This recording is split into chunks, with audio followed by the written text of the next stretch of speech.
Hello everyone, welcome back to my channel Love for Journalism or Love for Journalism with Sonia Mani. রবিবার ঠিক রাত 9টার সঙ্গে তোমরা। আজ রবিবার আরো একটা নতুন এপিসোড এবং তোমরা জানো তো বিগত কয়েকটা এপিসোডে আমি কন্টেন্ট রাইটিং এর উপরেই রয়েছি, বিভিন্ন টিপস অ্যান্ড ট্রিক্স তোমাদের সঙ্গে শেয়ার করছি। এবং আজ রবিবার মানে ডেফিনেটলি নয় তোমাদের কোয়েশ্চেনের আনসার দেওয়ার পালা, না হলে কোনো টিপস অ্যান্ড ট্রিক্স শেয়ার করার পালা। আজও সেটাই করব এবং আজকের টিপসটাও কিন্তু খুব ইম্পর্টেন্ট। অনেকের জানা, অনেকের ক্ষেত্রে জানা নেই। যারা জানো না বা যারা নতুন নতুন কন্টেন্ট রাইটার হতে চাইছো, কন্টেন্ট রাইটার হওয়ার জন্য স্বপ্ন দেখছো, আজকের টিপসটা কিন্তু তাদের জন্য। দেখো, অনেকেই কিন্তু একটি ভাষা নয় নানা ভাষায় কন্টেন্ট রাইটার হয়, অর্থাৎ নানা ভাষায় তারা লেখে। সেক্ষেত্রে কিন্তু মানে ধরো বাংলা, ইংলিশ, হিন্দি, আমি বলবো আমার জায়গা থেকে তোমার জায়গায় ধরো ওই একই, যদি খুব সহজ এক্সাম্পলটা টেনে আনি ফ্যাশনের ক্ষেত্রে, সেটাই তোমার কন্টেন্ট, লেখার কন্টেন্ট তোমার ফ্যাশন, তাহলে কিন্তু তোমাকে চেষ্টা করতে হবে যাতে ভাষার অনুবাদটা, সম্পাদনাটা, এই বিষয়গুলোকে কিন্তু মাথায় রাখতে হবে। খুব ছোট ছোট বিষয়, কিন্তু এই ছোট ছোট বিষয়গুলো খুব খুব ইম্পর্টেন্ট হয়ে দাঁড়ায় এগিয়ে যাওয়ার ক্ষেত্রে। কারণ আমরা তো প্রত্যেকে চাই যে লাইফে আমরা এগিয়ে যাব, বলো সেই এগিয়ে যাওয়ার ক্ষেত্রে খুব বেশি ম্যাটার করে এই ছোট ছোট জিনিসগুলো। ধরো একটা লেখা তুমি নানা ভাষাতেই লিখতে পারো, তুমি নানা ভাষাতেই লেখায় স্বাচ্ছন্দ্য বোধ করো, তাহলে সেক্ষেত্রে তুমি ডেফিনেটলি অনুবাদের দিকটা নিশ্চয়ই মাথায় রাখবে। তাহলে কি হলো, শুধু আগের এপিসোডে, বেশ কয়েকটা আগের এপিসোডে যেমনটা তোমাদের বলছিলাম না, যে জনারটা কাদের জন্যে তুমি লিখছো, কি লিখছো, কাদের জন্যে লিখছো, কোন উদ্দেশ্যে, কাদের উদ্দেশ্যে। এর পাশাপাশি অবশ্যই ইম্পর্টেন্ট যে যদি ধরো তোমার যে লেখাটা তুমি বাংলায় লিখছো, আমি ধরে নিচ্ছি বাংলা ভাষাভাষী মানুষরা, ধরো অনেকেই যারা বাংলা পড়তে পারে না, হিন্দি পড়তে পারে বা ইংলিশ পড়তে পারে, সেরকম মানুষ তো রয়েছে।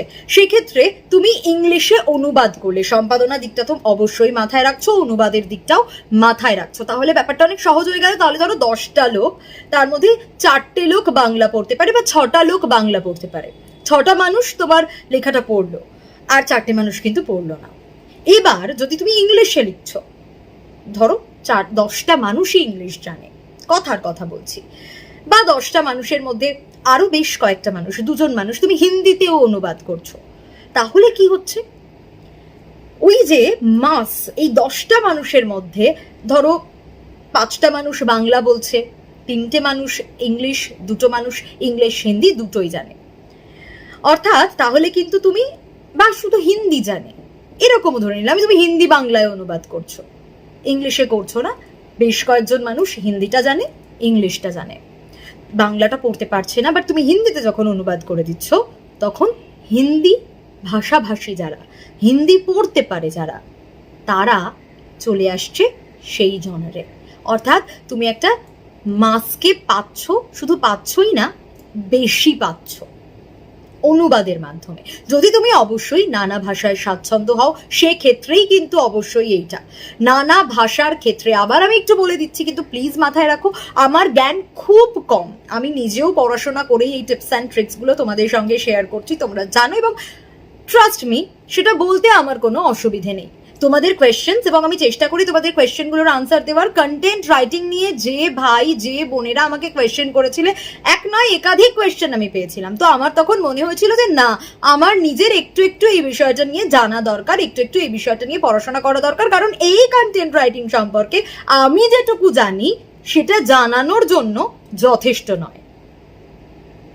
সে কারণেই আমার এই পড়াশোনাগুলো করা, এই ছোট ছোট টিপস অ্যান্ড ট্রিক্সগুলো তোমাদের সঙ্গে শেয়ার করা, যাতে তোমাদের উপকার হয় এবং তোমরা যদি এইটুকুও হেল্প পাও, বিশ্বাস করো আমার খুব ভালো লাগবে। এবং তোমরা আমার ফেসবুক পেজ জার্নালিস্ট সোনিয়ায় যেরকম জানাও, ফিডব্যাক দাও, যে কজন মানুষ, আমি তাতেই কিন্তু খুব খুশি। আমি কখনোই চাই না, আমি চাই যে গুটি কয়েক মানুষে যদি আমাকে ভালোবাসে, গুটি কয়েক মানুষ যদি সেটা যদি নিখাদ হয়, এই পাশে থাকাটা নিখাদিত একরকম না, সেটা আমার কাছে অনেক বড় পাওয়া। এটুকুই তো চাওয়া তোমাদের কাছ থেকে, বলো। আর একটু অবশ্যই তোমার বন্ধু বান্ধব যারা রয়েছে, তোমাদের আমার ছোট ছোট ভাই বোনেদের বলবো, ফ্যামিলি মেম্বার্স যারা রয়েছে, একটু লাভ ফর জার্নালিজমকে তাদের কাছেও এগিয়ে দেওয়া। যদি কারোর হেল্প হয় তাহলে তো অবশ্যই ভালো না। এবং অবশ্যই এই টিপস অ্যান্ড ট্রিক্সগুলো কিন্তু অনেকেরই কাজে লাগে। আমি এই ফিডব্যাকগুলোও পেয়েছি, মানে শুধু যে আমার জার্নালিস্ট হতে চাওয়া ভাই বোনেরা লাস্ট কয়েক মাসে আমাকে ফিডব্যাক দিয়েছে এরকমটা নয়। আমার ফেসবুক পেজ জার্নালিস্ট সোনিয়ার মেসেঞ্জারে আমি বহু মেসেজ পেয়েছি যেখানে এই ভিডিওসগুলো তাদের ভালো লাগছে, এবং সে কারণেই কিন্তু এই একটু বাইরে গিয়েও ভাবা। আমার প্রথম কন্টেন্টগুলো শুধু জার্নালিস্টদের জন্যই থাকতো, কিন্তু সেখান থেকে বেরিয়ে এসে আমি ভাবতে শুরু করেছি, কারণ তোমরা আমাকে সেই সাহসটা দিয়েছো, তোমরা আমাকে ভাবিয়েছো। তাই তোমাদের থ্যাংক ইউ না বলে কাদের বলবো বলো। আজকে টিপসটা খুব শর্টে আমি শেষ করার চেষ্টা করলাম। অবশ্যই মাথায় রেখো অনুবাদের ক্ষেত্রে যাতে তোমাদের ব্যাপ্তিটা বাড়ে, যারা লিখছো তাদের ক্ষেত্রে অবশ্যই সুবিধে হয়। তাই অনুবাদ এবং তার পাশাপাশি সম্পাদনা, এই দুটো বিষয়কেই কিন্তু মাথায় রাখতে হবে। এই ভিডিওটা আমি আর বড় করব না। প্রত্যেকে প্লিজ লাভ ফর জার্নালিজমের পাশে থেকো। সাবস্ক্রাইব করতে ভুলো না, যাদের ভালো লাগছে ভিডিওগুলো প্লিজ সাবস্ক্রাইব করো। এবং ধীরে ধীরে আমার লাভ ফর জার্নালিজম পরিবার বাড়ছে, it means a lot for me. সত্যি আমার কাছে এটা অনেক অনেক বড় পাওয়া। এভাবেই বাড়তে থাকুক, তোমরা পাশে থাকো। তোমাদের কোয়েশ্চেন্স অবশ্যই আমাকে জানাও, যাতে আমি এক একটা এপিসোড এগিয়ে নিয়ে যেতে পারি, কারণ তোমরাই আমার স্ট্রেংথ।